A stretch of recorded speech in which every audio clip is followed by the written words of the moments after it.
안녕하세요. 뜨는 아침 묵상 배용호 목사입니다. 오늘은 새로운 성경입니다. 느헤미야서 1장 2절 3절 말씀입니다. 내 형제들 가운데 하나인 하나니가 두어 사람과 함께 유다에서 내게 이르렀기로 내가 그 사로잡힘을 면하고 남아있는 유다와 예루살렘 사람들의 형편을 물은즉 그들이 내게 이르되 사로잡힘을 면하고 남아있는 자들이 그 지방 거기에서 큰 환난을 당하고 능욕을 받으며 예루살렘 성은 허물어지고 성문들은 불탔다 하는지라. 아멘. 오늘 새로운 성경 느헤미야서를 보게 됐습니다. 여러분 좀 전에 봤던 에스라 그리고 오늘 시작하는 느헤미야 그리고 뒤에 있는 에서더 이런 말씀들은 성경의 목록들은 이스라엘 백성들이 바벨론이나 아니면 페르시아의 포로로 갔다가 70년의 모든 포로의 기간을 보내고 귀환하는 1차, 2차, 3차에 나누어서 귀환하는 이야기들이다 이렇게 생각하시면 될 것 같아요. 에스라 시대 그리고 느헤미야 시대, 에서더 시대 각각 장소는 조금 다를 수 있지만 같은 시대를 살아갔던 선지자와 사람들이다 이렇게 이해하시면 좋을 것 같아요. 느헤미야가 소식을 듣습니다. 하난이라는 자기의 형제한테서 유다에 갔다가 온 사람인데 형제한테서 예루살렘 소식을 듣게 돼요.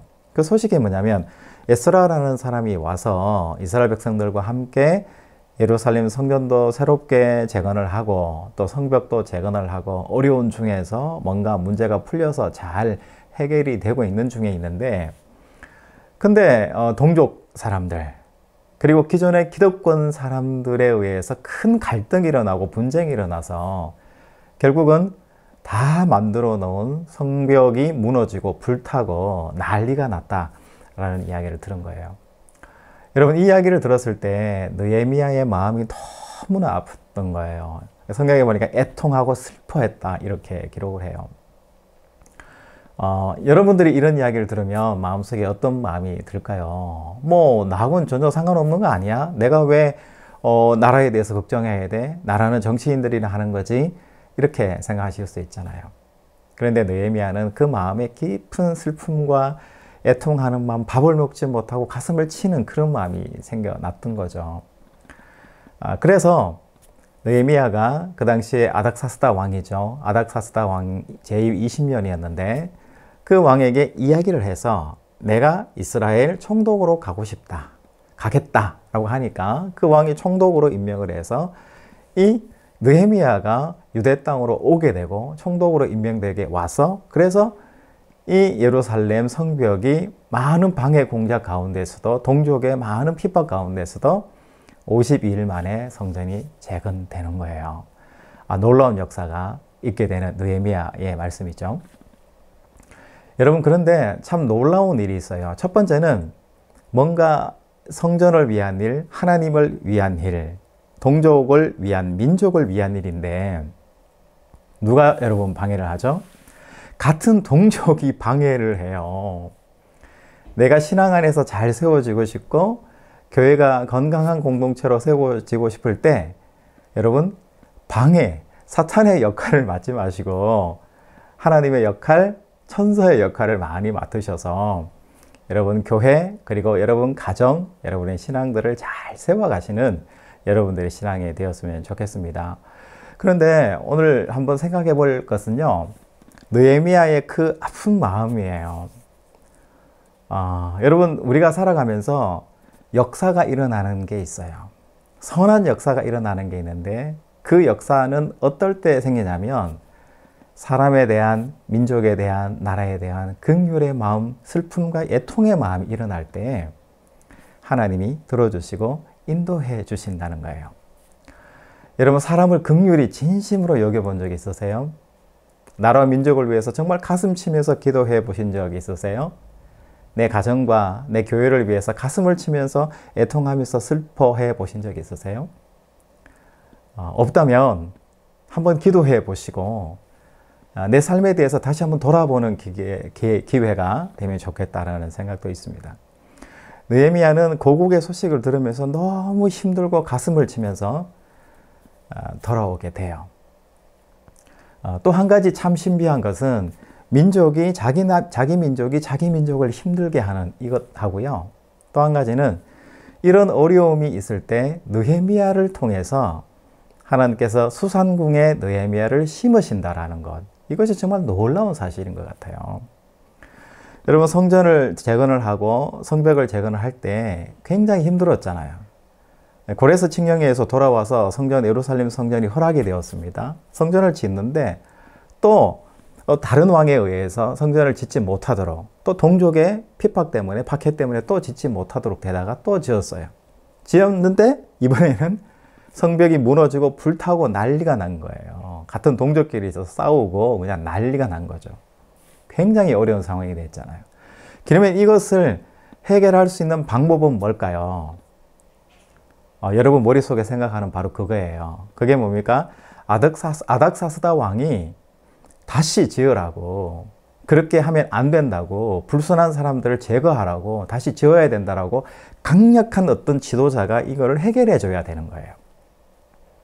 유대 안에서는 해결하지 못하는 사건이 돼버린 거잖아요. 공중에 붕 뜬 사건이 된 거란 말이죠. 그런데 이 사건을 누가 해결합니까? 아닥사스다 왕이 해결하는 게 아니라 아닥사스다 왕의 술관원, 엄청난 고관이잖아요. 비서실장 같은 그런 존재잖아요. 그 고관이 누구냐? 유대 사람인 거잖아요. 유대인 느헤미야가 아닥사스다의 영을 가지고 와서 자기가 총독의 영을 정치인이 되어서 이스라엘의 예루살렘의 성벽을 다시 52일 만에 방해 가운데서도 재건한다. 저는 이 이야기를 들을 때 너무 놀랍고 정말 신기하다라는 생각이 드는 거예요. 여러분, 하나님의 계획이 이 속에서 섭리가 느껴지시잖아요. 하나님이 예정하신 거죠. 수산궁에 느헤미야를 키우신 거예요. 그리고 이 어려운 일이 생겼을 때 느헤미야를 통해서 다시 이스라엘을, 유다, 예루살렘을 세우겠다라는 하나님의 놀라운 사랑과 하나님의 계획이 그 안에 있었다라고 밖에는 생각할 수밖에 없는 사건이잖아요. 여러분, 구약 성경의 요셉을 보세요. 야곱의 가족들과 이스라엘 민족을 세우기 위해서 애굽에 먼저 총리로 가게 해서 야곱의 가족들을 다 살려주는 하나님의 놀라운 은혜와 예정과 섭리가 있잖아요. 여러분, 여호수아서에 보면은 이스라엘 백성들이 여리고성을 정탐하게 돼요. 큰 위기에 빠졌습니다. 정탐꾼이 온다는 걸 미리 알고 있고 거의 잡힐 순간이에요. 그런데 이방인 기생 라합을 통해서 하나님이 라합을 거기에 숨겨두심을 통해 가지고 라합을 통해서 이스라엘의 정탐꾼들이 구원함을 받게 되고 나중엔 그가 구원함을 받는 놀라운 역사가 일어나잖아요. 여러분, 사도 바울을 한번 보세요. 빌립보 성에 갔는데 거기는 회당도 없고 전도할 길도 없고 뭔가 막막해요. 그런데 선지자, 여자 옥감 장수 루디아를 하나님께서 미리 준비하셔서 하나님의 역사가 끊어지지 않도록 하나님이 도우시고 인도해 주시잖아요. 여러분, 하나님은 하나님의 역사를 이루어내고야 말아요. 우리는 조금만 어려우면 절망하고 좌절하고 불안하고 이거 어떻게 하면 좋지? 기분이 하루에도 몇 번씩 이렇게 바뀌는 팔색조처럼 바뀌잖아요. 그런데 하나님을 믿으면 우리가 안정적으로 될 수가 있고 하나님을 믿으면 참 평안을 우리 속에서 얻게 된다는 사실을 여러분 기억하셨으면 좋겠어요. 무엇보다도 오늘 느헤미야를 보면서 저는 이런 생각이기도 합니다. 저도 마찬가지고 여러분들도 마찬가지고요. 저나 여러분이 이런 하나님의 예정과 섭리를 누리는 사람으로, 붙잡는 사람으로 하나님이 나를 도와줘서 정말 극단적인 순간에 하나님의 나를 탁 낚아채서 구원해주는, 이것도 중요한데 드라마틱하잖아요. 그런데 이것보다 더 중요하고 하나님이 정말 오늘 본문 말씀을 통해서 원하시는 것은 저와 여러분들이 누구라는 거예요? 느헤미야가 되어라 라고 말씀해 주시는 거예요. 그럼 한 가지 의문점이 생기죠. 그러면 내 자리가 하나님의 부르심의 소명의 자리가 돼야 되는데 나는 그런 자리가 아닌데, 그게 아니죠. 하나님께서 우리에게 말씀해 주시는 거예요. 우리가 지금 있는 이 자리가 느헤미야의 자리라는 거예요. 느헤미야와 우리의 차이점은 뭘까요? 애통함. 그 자리와 그 시대와 우리의 이 삶을 읽을 수 있는 영안의 눈이 열리지 않은 것뿐이에요. 그 길을 위해서 우리는 하나님께 기도하면 되는 거죠, 또한. 그래서 하나님께서 진정으로 원하시는 것은 우리가 작은 리틀 느헤미야가 되기를 원하시는 거예요. 그래서 우리의 자리가 하나님이 심어두시고 하나님이 숨겨두신 히든 카드의 다크호스의 자리가 될 수 있도록 여러분 그렇게 기도하시고 또 실천해 나가시는 여러분들의 삶의 자리들이 될 수 있기를 바랍니다. 그러면 우리의 소명의 자리가 뭘까? 우리는 궁금해하고 생각을 하잖아요. 성경은 이야기합니다.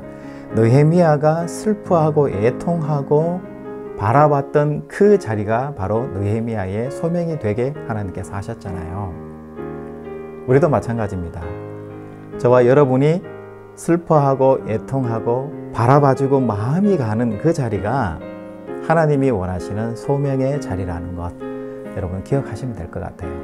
그리고 만약에 그 자리가 있다면 여러분 주저하지 마시고 너무 불안해하시거나 염려하지 마시고 담대하게 잘 섬겨 나가시도록 하나님께서 지혜 주시도록 여러분 그렇게 기도하고 함께 실천의 자리로 나가는 그런 느헤미야의 소명이 있는 그런 하루가 될 수 있기를 주님의 이름으로 부탁드리고 주님의 이름으로 축복합니다. 여러분 내일 또 뵙겠습니다. 샬롬.